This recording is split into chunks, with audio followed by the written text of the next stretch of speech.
Hello and welcome to season 2 of Dice Jesters. My name is Julie. And my name is Dave. And today, Dave and I will be discussing games that we have returned to after my initial 10x10, new games that Dave has introduced to me, and games that we would like to potentially play in the future. So, prior to getting into that, we do have a question, and this comes from Simon off of Instagram. Nice. And the question is, which of you two is a sore loser at board games? So before I hurt your feelings. Right, before you hurt my feelings, how about we guess? I think you're going to guess yourself. I am going to guess myself. What do you guess? I would guess myself, yes. You think that I think that you're I think that you think that I'm the sore loser, yes. I have some good examples. Why do you think that you're a sore loser? I think I'm the sore loser, not because I get mad at the game or like throw it or never want to play again, but I think I'm the sore loser because if I lose at a game, I make you sit here until 2 a.m. until I figure it out. That's true. That's true. So that's why I feel that I'm the sore loser. Or I am slightly biased if I don't feel that I can win at a game and become that quote-unquote sore loser, I potentially don't like the game. And I kind of rate it off of that. But speaking of if that's how I'm deciding whether I'm a sore loser or not, if I'm going off of Space Base, and I don't remember who won Space Base. You won Space Base. So I can just turn around and look at our trophy. jars. Yeah. But I still rated Space Base on the lower end, and it's not because I lost. It's simply because of just the gameplay in general. Yeah, I do think when you look at the games that you've done well in, they tend to be your favorites, and then the ones that you don't do so well in tend to be those traded away category of games. I love how you're saying it to me so sweetly. Just cut it dried. If you're like, Julie, you're just a sore loser at games you lose at.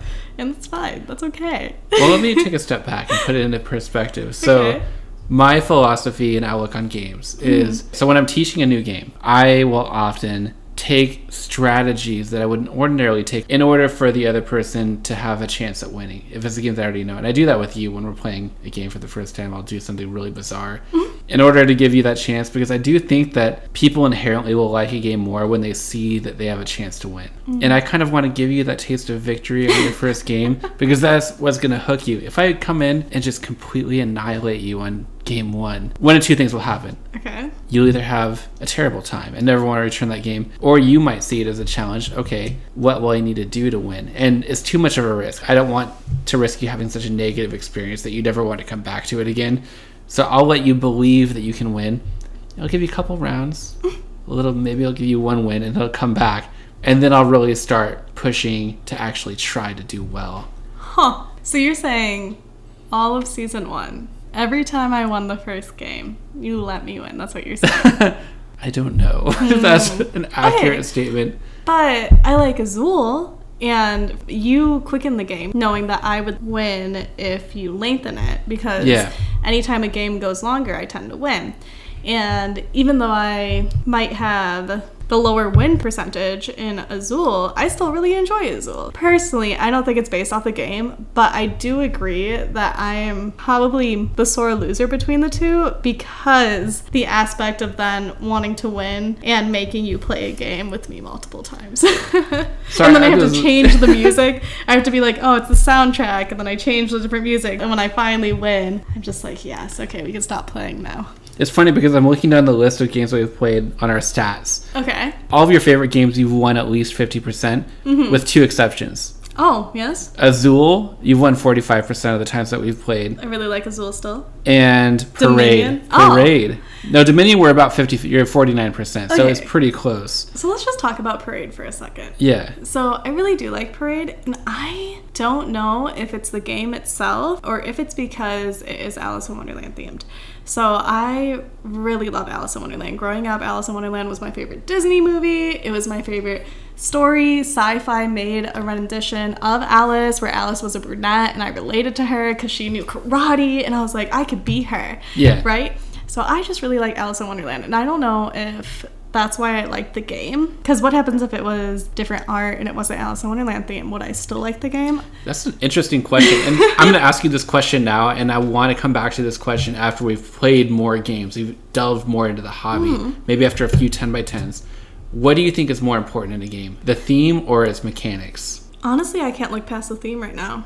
And I don't know if that's just because I'm a newer gamer and I tend to look at the theme, because as we dive into the games that we had played for this specific conversation, it could be honestly the theme of the game. Like maybe I would like it more if it was different themed, but right now, especially from somebody who enjoys art, somebody who enjoys creativity, True. like staring at pictures. Back in the day when I lived in Wisconsin, I went to the art museum all the time for their special exhibits, and I just appreciate art overall. And so I think the theme really does play with my mind.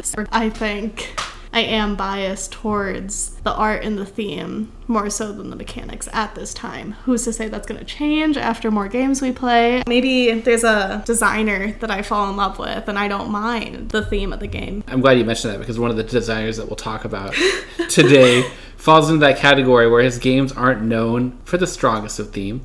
But when I do see a game with his name on it, I think, okay, this is one worth trying, because I've played so many of his games that I've really enjoyed. And it's a good question to come back to, because I think initially people do say that if you are playing a game with somebody who hasn't played a lot of games, it's good to introduce a game where you know they're going to be attracted to the theme. And I do think games that I've shown you, it's harder for me to sell a game when I know it doesn't have great art. It's not very appealing. I kind of have to go in with these caveats or preface it with, hey, just hear me out. This game looks really boring, but it's going to be great. So I'll be interested over time to see how that changes. For me personally, in case you were curious, I'm like mixed. I think that I am drawn in by a good theme. If I see a game that has a historical archaeology type theme, I'm sucked in immediately. If it has some kind of cool alternate history, I love sci-fi, but not just necessarily generic space. It has to be taking place in some kind of futuristic scenario that really draws me into the story. Anything with a weird fantasy theme, that kind of draws me in. But again, I do have favorite designers, and I know before I play a game if it's designed by Stefan Feld, for example, I'm probably going to like his game, and I'm a little bit biased no matter what the theme is, but the theme is like icing on the top, in my opinion. Okay. It could take a good game and just nudge it up a little bit to where if it was a different theme, I wouldn't like it as much, but that's kind of where I fall with that as of now. Yeah, I don't see any problem with that at all. And I think as I learn designers' names and what they make and everything, I think that I too will be more likely to be that way because board games. Exactly. So, in all, for Simon's question, I am the sore loser. And unfortunately, I do judge board games by their covers right now, just because I don't know that many board game designers. But speaking of board games in general, let's get to board games we returned to. And the first thing I want to discuss is chess. So I understand that wasn't part of our 10x10, but that's kind of what we started playing. And anytime there's a chessboard anywhere, because there seems to be chessboards in public when we go. Like the first time there was a chessboard, it was at a boba shop, and I said, Dave, I can beat you in 5 moves. And you said, sure. So we played, and I beat you in 5 moves. And I remember laughing so hard, and the cotton candy on my boba was melting absolutely everywhere. It was a stressful experience. I don't like mixing board games with food or drink or getting anything near that. But we did revisit chess recently, and we played 2 rounds. So in one round I went first, and in one round I went second. And both rounds I won. And you and I have kind of been talking about it.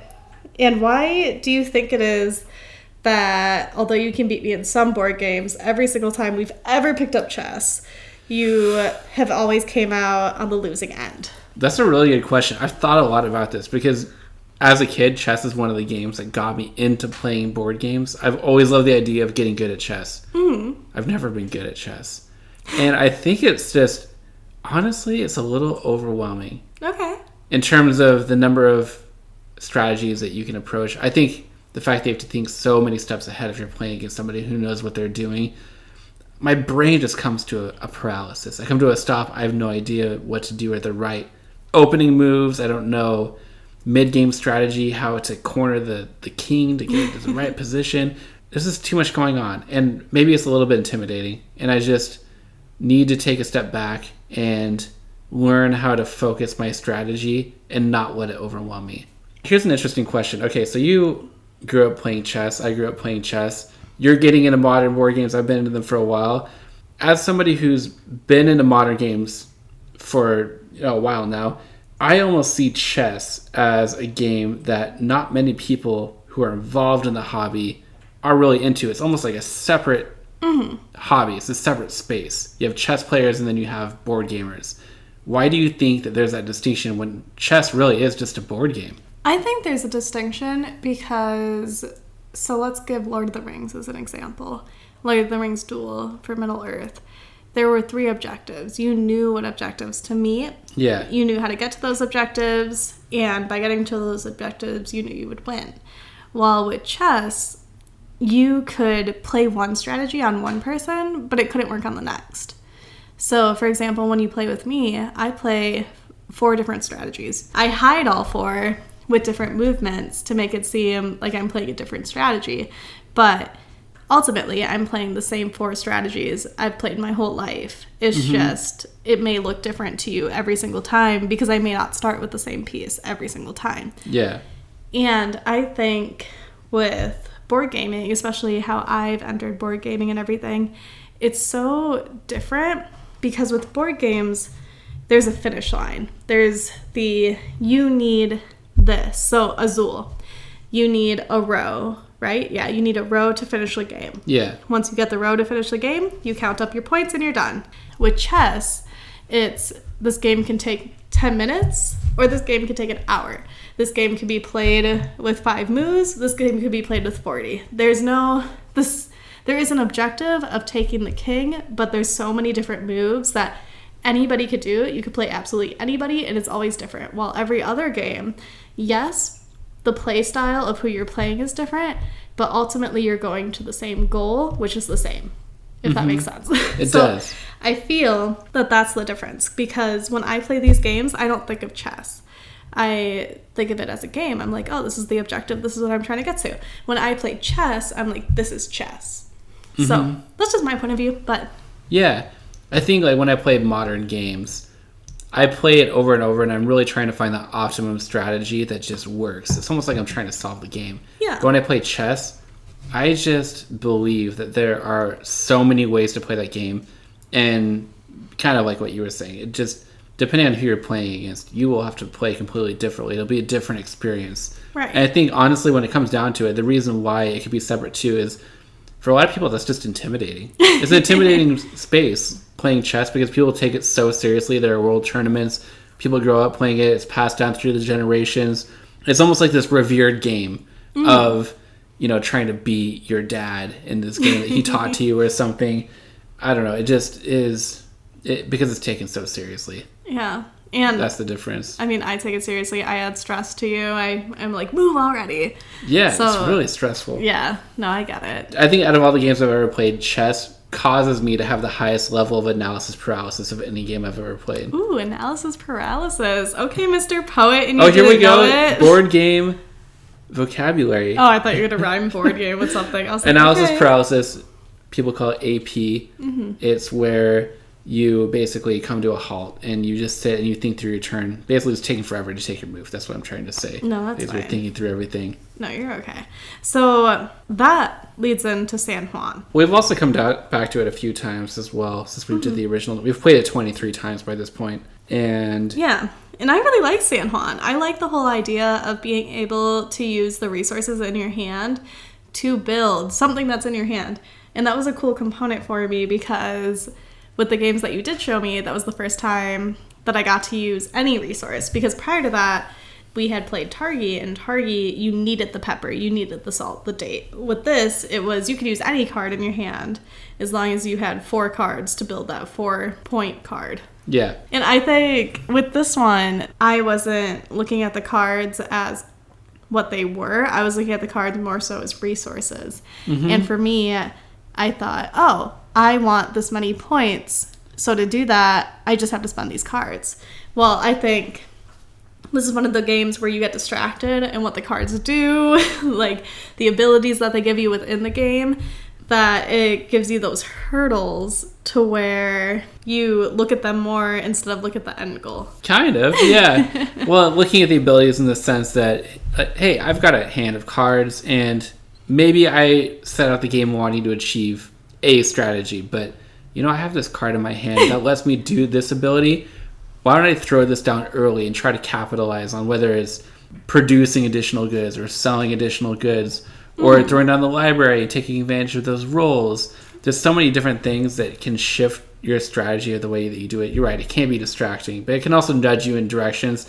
Like, I kind of have my go-to strategies in this game, and I like the fact that you can mix it up with focusing on the different cards. And I have noticed that in this game specifically, that if there was a card that I had mentioned that I really liked previously, you'll try to get it to really irk me. So, for example, the previous game that we had just played, you got the ship card. The harbor. Yeah, the harbor, because you knew I liked the harbor. And you saw that I didn't have the harbor. So you're like, oh, I'm just going to collect all these cards under the harbor. And Julie's going to see. And instead of playing, she's going to get mad. But you didn't get your Holy Trinity, though, with the harbor, the chapel, and the bank. Is that the three? Yeah. Yep. Those are my three. And, yeah. I get those. I get the tower so that I can hold 12 in the beginning of the round. Yeah. And then I can put all 12 below. So. I do think that if you're playing this game against somebody who knows what they're doing, it's really hard to win the game without getting one of those cards that lets you store cards underneath it for victory points. Mm-hmm. Because that provides a lot of points. It does. And if you're sneaky with it, because I remember during our 10x10, the first time I got that, you didn't notice that I got it, and I kept adding cards to it, and then by the end of the round, you were just like, when did that happen? And you were like, you have the whole deck under your stack. So do you still like it? What do you think of this game after we've come back to it? We've played it 23 times by this point. Yeah, I still like it. So I feel as if this is one of those games where you could redesign it in a different way. So it could be Alice in Wonderland themed. It could be the San Juan theme it is. It could be, I don't know, rainbows and unicorns, and I would still enjoy it because of the mechanics. In this game, I really do enjoy being able to use resources from your hand to play this game. That's amazing. Yeah, I love this game still. It's one of those, we played it for our 10x10 time after time after time again. I don't know that I love to play it so many times in a row because you start to kind of fall into the same strategies and stuff. Yeah. But it's one of those games that I love putting on the shelf and then getting back out from time to time because you don't really need to reread the rules or anything. If you've played it enough, you can just jump in and play. And every time I play it, I'm just reminded, wow, this is a really good game. I really love how simple it is. It's just a deck of cards, but there's still enough strategic depth to feel satisfying. It's one of my favorites of all time. Yeah, and I really like this game too. Like, I remember stating that it was a keep it to play. And the keep it to plays to me are always interesting because I think, are we going to keep it to play? Or are we just going to keep it on the shelf? Do we keep it because we like it, or are we actually going to play it? Right. And this is one of those games that we keep it because we like it and we're going to play it. Oh, for sure. So when you were like, oh, what games do you want to play? Right away, I was like, let's play San Juan. Like we have it was San Juan or Azul. Yeah, I love Azul because of the soundtrack. So true. But I really do like San Juan. And you love winning at San Juan. I do. I think it's just because it's so simple. It's a simple, easy to set up game, and that's what I kind of look at. I look at how easy is it to set up, how quick can we play it, and how simple are the rules. And that's why we came back and returned to San Juan, is because anytime we have a little bit of time, it's easy to pull out, set it up, play it. After we played 10 rounds in a row of a really intense game. Right. We're like, let's play an easy game. San Juan. So that's why I appreciate and still love San Juan to this day. I love it. Let's get into the new games that you introduced me that really got my blood boiling. Do you want to start with Cat Lady, though? Oh, yeah. Yeah, let's talk about Cat Lady because we were at a local board game cafe. Yeah. Browsing the shelf. And there was Cat Lady. Was this Halloween? It was right around. It was November 1st. It was the day after Halloween because they were still having a Halloween party. That's right. Yes. It was Friday because Halloween was on a Thursday. Mm-hmm. And I picked Cat Lady because I was like, ooh, Lupin. Well, I'd heard good things about the game, so I said, yeah, let's check it out. We'll pull it off the shelf. Yeah. And I read the rules real quick. And while you were reading the rules, I was looking through the cards, and there was a cinnamon kitty that reminded me of my baby. I feel as if we should get the game just to show Lupin and ask Lupin if the cards remind him of him. Whoa. Princess. So,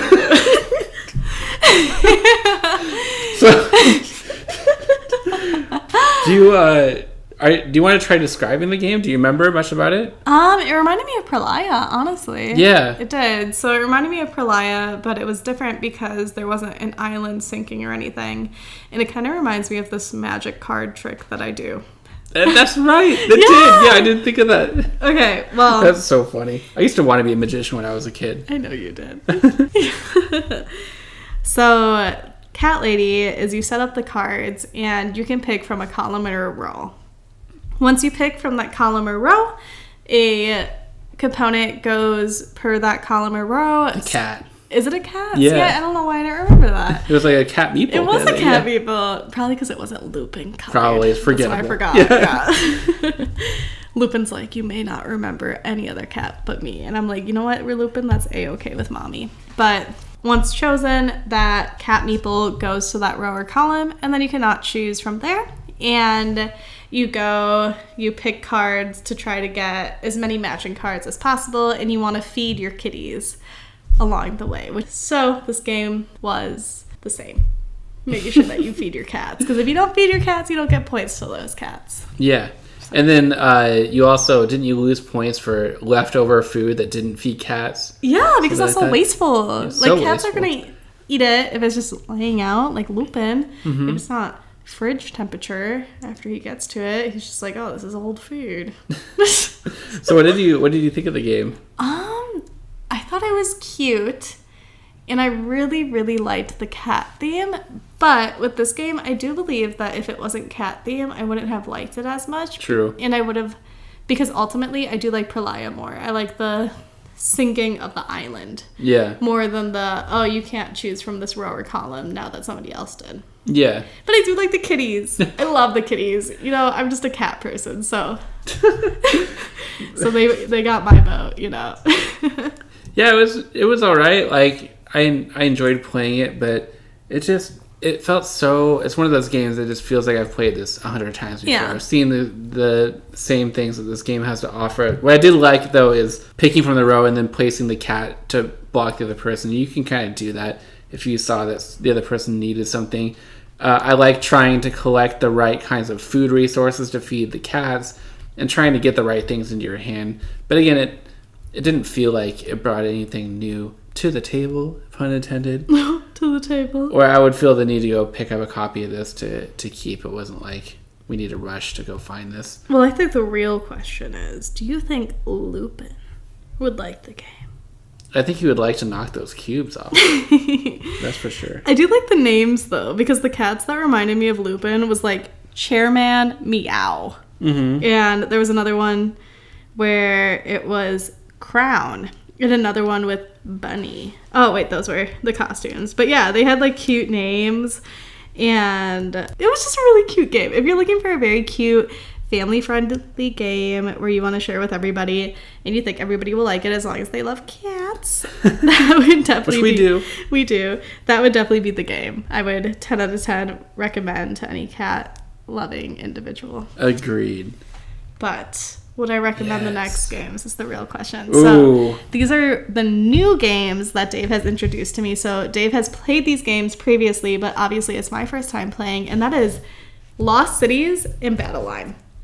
Lost Cities, Dave showed to me because the archaeology component to it, and it's by Reiner Knizia, and you're a big fan. Huge fan. Huge fan One of my favorite designers. Right. And so you said, let's play Lost Cities. I think you'll really like it. Yeah. Now, from your point of view, do you think I really liked it? I think you like the idea of it. Yes. But it's one of those games where you just can't win. So I don't think that you're having a good time. You were getting angry in this game. Like, dude, really mad. Don't out me. So for Lost Cities, I really like the game. I really like the idea of the game. I love the archaeology theme. I love that you took out the compass I gave you and we took a few candid photos with it. Yeah. And the theme sold me for the game. Now, if the theme wasn't archaeology, would I still like it? I am unsure. Because, yes, I did lose a lot. But it was a game that we played so many times because I was trying to figure it out. And I don't know why, but I can't figure it out with you. I can't win. So, well, I had a theory. Okay, yeah, tell me your theory. I was going to say, so what is your strategy that is so different from mine that I just can't comprehend this game? Well, a couple of things. And first, I think that you do really well against me. I think in general you do really well at games that you play. But I think that you do well at games that we play together, where there's something to distract me. Yeah. There's something to divert my attention from what the true intention of the game is, or what I really need to be doing. And just brings my mind to another place to where you can sweep in and do the right things and then win the game. Right. And I think Reiner Knizia's designs are so distilled down to the simplest concepts. He really strips out everything unnecessary in a design. There's no fluff in his games. A lot of his games are just like numbers and colors. I mean, yeah. And that's just the basic what you're doing. In Lost Cities, you're playing cards at these different sites, and then you subtract 20 points from the value of your cards that you play there. It's such a simple concept. But within that, we're going back and forth. Mm-hmm. And I'm trying to figure out what's in your hand, what you're trying to go for. I'm hoarding cards that you'll need. Oh, I know. And then taking the risk at certain sites because it has these handshake cards that double, triple, or quadruple your score. But if you get negative points at that site, it also magnifies it in the opposite direction that you don't want. And so my strategy for this game is really, where do I want to take the risk? And a lot of times if I have handshake cards in my hand, I'll throw those down, especially if I have some higher valued cards of a certain color, because I know, hey, if I have a 9 or a 10, that's at least 19 points. Mm-hmm. There's a chance that I'm going to get more cards to get that above the 20 mark, so that I'm going to start scoring positive points for this. So I'm just going to take that risk. And then I play cards strategically as I'm drawing from the deck in order to look for those cards. And then once I get to a point in the game where I am basically guaranteed to get a good score, I'll start speeding it up. But if I haven't found those right cards and I need more turns in the round to be able to play down the cards that I need from my hand, I'll slow the round down by drawing from the discarded piles, because you can either draw from the discarded piles or from the draw pile. And once the draw pile is out, the game is over. Yeah. And so you can, again, pacing is one of my favorite things in games, when players can control how fast or slow it goes along, because I'm really strategic. You notice I reached over to feel the discard pile, or the draw pile. That's cheating. That has to be cheating. You can't I would feel, because I'm calculating, let's say I have a 6, 7, 8, 9, and 10 of one color, and I need to guarantee that I can get those cards down.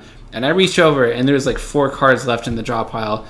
I'll start drawing from the discarded piles instead, so that I have a chance of getting those down in order to score under the positive points. Also, I will discard cards strategically to, let's say I have a 7, 8, 9, or 10 of a suit that I don't want to go for. I'll throw that down first in the discard pile, and then bury it with like lower valued cards on top of that, so that if you decide you want to go for that, you'll have to draw through a pile of lower valued cards to get to that.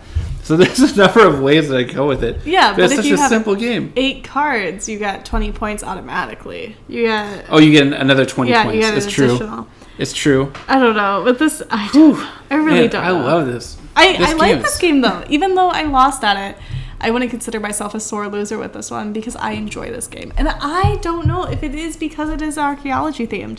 It is a 2-player game, ages 10 and up, and I do feel that this is an easy game for 10-year-olds. The only downside to it might be the negative 20 points that they might not understand, because it's a unique concept, and if you have 9 and 10 down with a handshake, you might forget, it's negative 20 with the 8 and 10, or the 9 and 10, sorry, not including the handshake. The handshake is included after everything. It's not 9 plus 10 times 2. It's 9 plus 10 minus 20 times 2. Yeah. So just a little quirk that might be a little difficult, but otherwise I think 10 and up is definitely an okay age range for this. In 30 minutes, we knocked it out in less than that. Well, yeah, we played the 3 rounds and then add up our squares, which I think mitigates some of that luck of the draw. Yeah, so exactly. Over the span of 3 games, There was this one game, though, where I was going for the reds, and you had all the reds on your card. Oh. My favorite... Sorry, keep going. And I'll tell you my favorite thing to do in the game. I think that is when I was the most disappointed. Oh, disappointed. Is when I found out your hand was full of reds. I love the end of the game reveal of when you show the other person the cards that you were holding the whole time. And my favorite thing to do in the game as a final turn is to discard a card that I know that you needed and then draw the last card to end the game right away. It's almost like you do that every time, and every time it's like that mic drop my blood moment. Pressure all the way to the roof. Like, you literally drive me up the wall. Anytime, I have one more card that I need to lay down, and poof, you take the last card. I'm like, David! And you're like, yes, Julie. Yeah. And I'm like, what do you mean, yes, Julie? Oh, the name Lost Cities is so fitting because you lost this one. Bad. Did you win a single round of this? I don't think you did. I think I won one. Check it. Check the facts. Because I'm pretty sure I won one. Check the facts. Yeah, check the facts, Dave. Don't make me a zero when you're on this end. Because I'm pretty sure I won at least one. You're going to look at it and you're going to say zero. Yeah, you haven't won this game before. I quit board games for life. No, I'm kidding.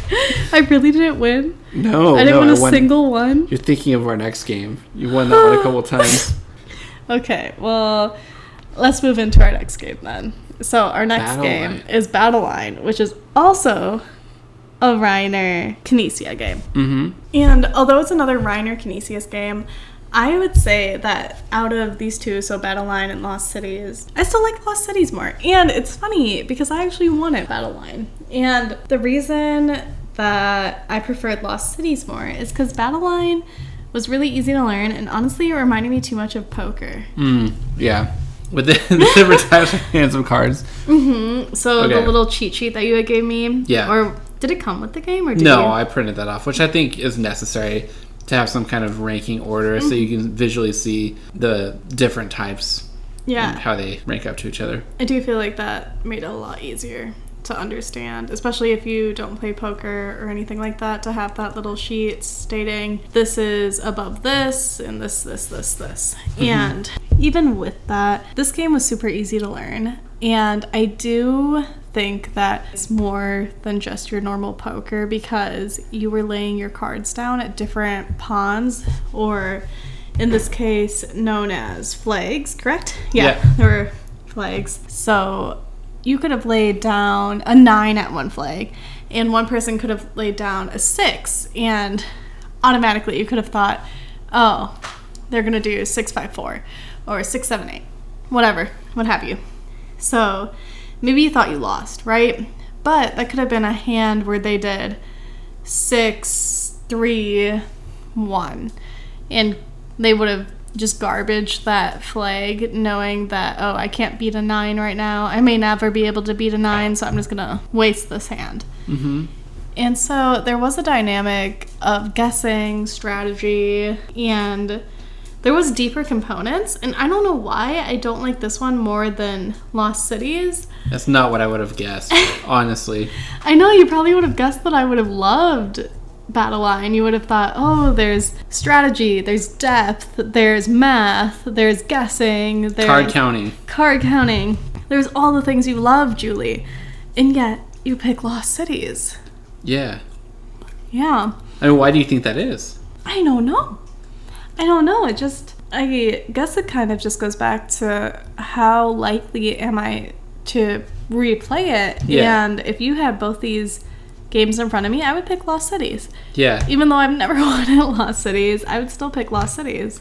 I mean, do you think Lost Cities is a game that we would keep to play, that we would just have and pull off the shelf from time to time to throw down for a quick game? I think so. And I think this is where I kind of stumble. Yeah. If it's because of the game itself, or is it because of the overall theme of it?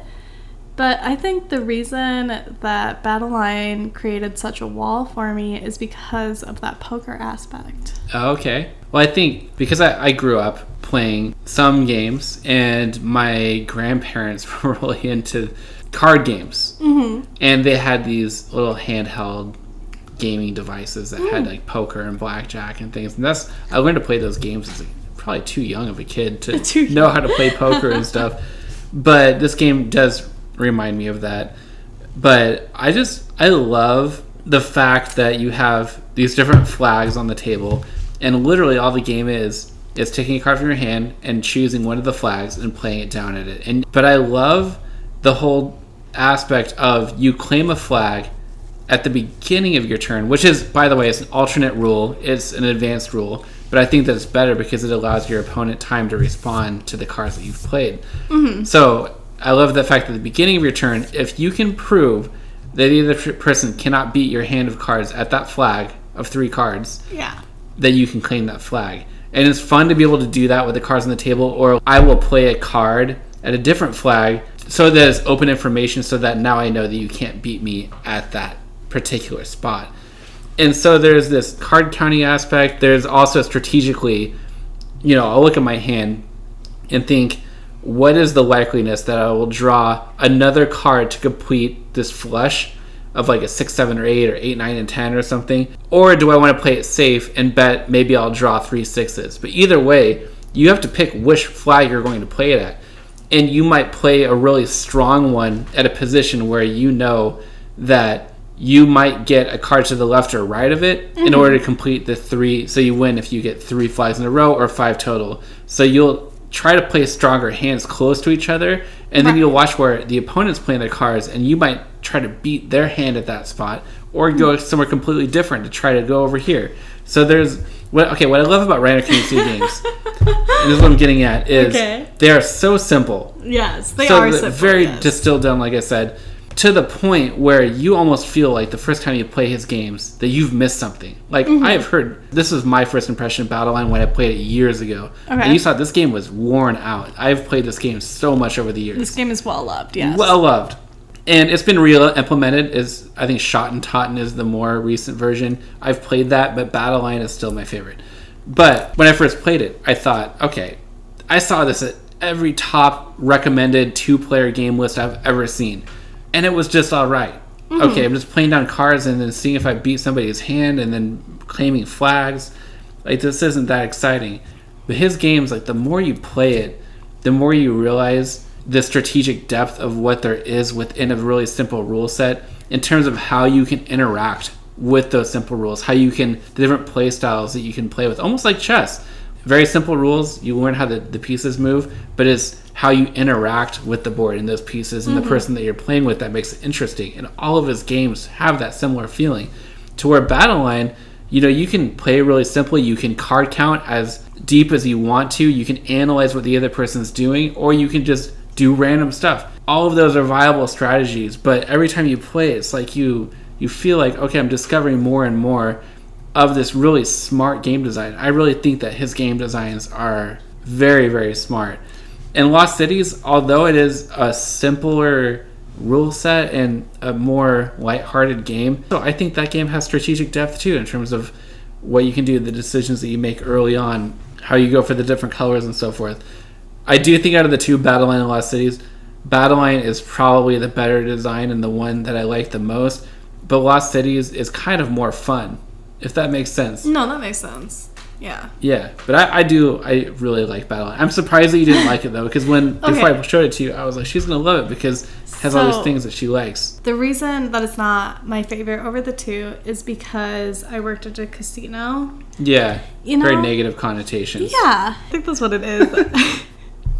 But if it wasn't a poker aspect, and it was just kind of, if you got Alexander the Great's party in this row, if they changed the thematic aspect of the game to not fit poker, I do agree with you that Battle Line would probably be my favorite because it's more head to head. Yeah, like I see what you're laying down, so I'm gonna lay down something better. Ooh, I'm sorry. I'm glad that you mentioned the tactics cards, and what you said makes complete sense. But I don't want to forget to mention this. That's another aspect that I love about the game, is these tactic cards completely change things up. But I love that it only lets you play one more than the other person, and it's a way that the game, again, very simple, but it adds this layer of interaction that's determined by the players who are playing it. And that's the thing I love about this game, is it's up to the players. You can play really aggressively, or you can play really just kind of to yourself or free-flowing. but all the tools are there to make it what you want. And what I love about the tactics cards is I've played games against people where they're literally not used at all. But I've played games against other people where almost every tactic card is used, and we're just changing everything up. But those games feel completely different, but it's the same game. Mm-hmm. But what you said makes sense, and I'm sorry that the past experiences I didn't realize. But knowing that moving forward, I don't think it's showing you games that feel like poker. I do think once I get, some years on me where I don't think about that job anymore, that this game will probably overcome Lost Cities, and I'll probably like it more. So if we were to do the whole keep it to play or trade it away type deal, I would say keep it to play, but we leave it on the back burner until I get over the whole poker aspect. Yeah, maybe we play some more games. I think as we play more games, we'll come back to this, and I think you'll still appreciate what it has to offer. So let's get into what games we want to play that we don't have. Yes. Do you want to just mention one, or how do you want to do this? Okay. I'm just going to mention one because I don't know that much about board games still. I know that we played at 10x10, which is 100 games, but it's 100 games of tech games, so I wouldn't say that I'm seasoned yet. But I really want to play Wonderland War. Oh! Wait, no, scratch that. Record scratch that. Okay. I want to play Septima.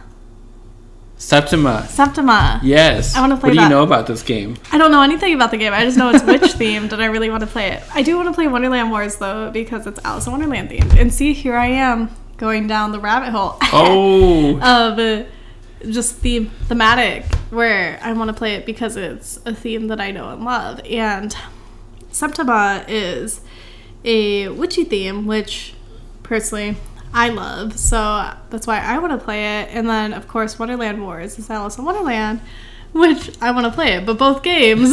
Have you seen the Mod Kala game?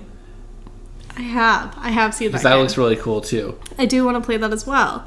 But all of those games I want to play because they're themed based. I don't know anything about their mechanics. I don't know any details. I just know that I love the art, and I want to play them. And I want to try them out. And so those are the new games that I look forward to. Yeah, Septima looks really cool because the theme of it is interesting, because most games that you see that are witchy themed, kind of like World of Witchcraft I played, it's more portrayed in a whimsical way, where that is kind of more along the lines of you're playing within this coven of witches.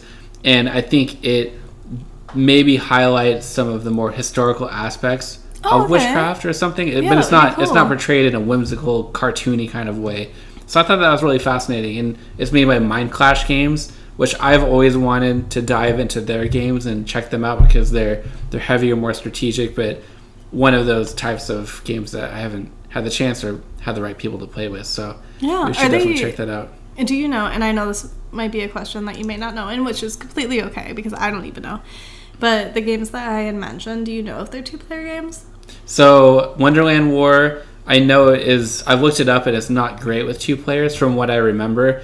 Mod Kala is a 2-player game. Okay. And then Septima, I know that I've looked into it, and I think it plays decent at the 2-player count. All right, cool. So yeah, I would say those are the new games that I wouldn't even say new games. Those are the games new to me that I would look forward to adding into your game shelf. It's our game shelf. It'll be our game shelf when I add more games. Yeah. When I contribute to it. Of course.